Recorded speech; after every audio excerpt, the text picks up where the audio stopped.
Have you ever asked yourself, what are language exams meant to do?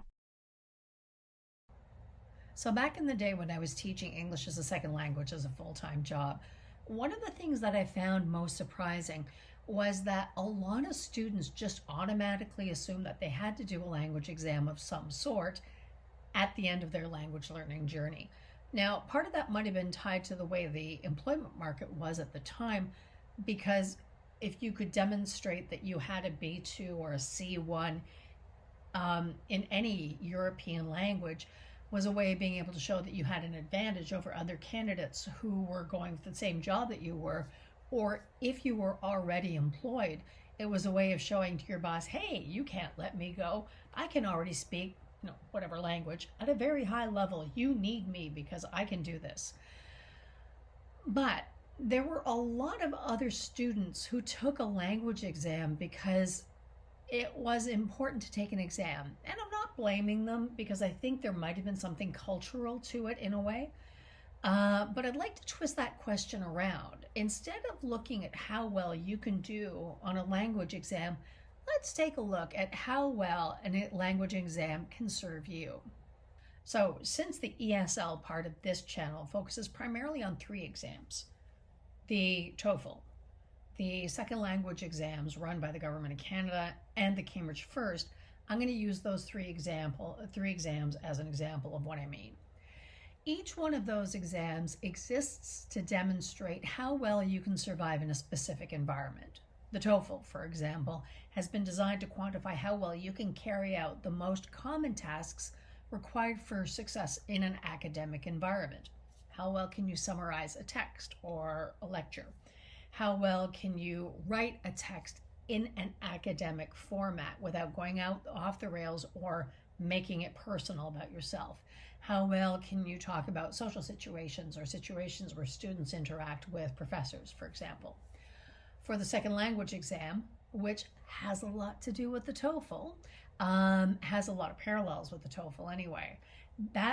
Those exams test how well you can manage texts and grammar to be able to successfully perform specific tasks in a bilingual working environment. Personally, I have my issues with the SLE, but I'll save those for when the Patreon launches in a couple of months, so that the powers at work don't get angry about me saying these things. And finally, the first, which was called the First Certificate, it throws a lot at you because it's quite cultural as an exam, since it tests how well you can do things in living and working in an Anglophone environment. Did you also know that the first is also the oldest English as a second language exam too? It's almost 100 years old now. But it's also worth remembering that a language exam cannot do everything.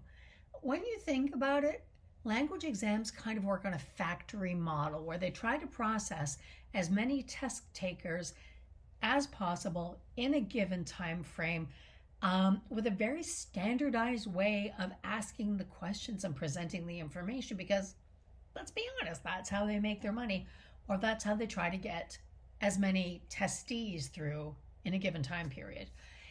An exam cannot give you a global evaluation of how well you're doing over the period of you taking the language class. Like, it can only really give you a snapshot of how well you're doing on one particular day. So it can capture that information, but it's not going to be an adequate reflection of how well you're learning, for example. Exams take place in a controlled environment with questions that have been tested beforehand. So they're not necessarily an accurate reflection of what kind of skills you need to survive day to day if you're living in an environment where you have to use or speak or work in your second language. The thing that I have the biggest issue with, and this is something that's been studied in academia as well, is that English exams can't test how well you use creativity to solve the problems of day-to-day communication. They're one particular topic with set vocabulary at a moment in time.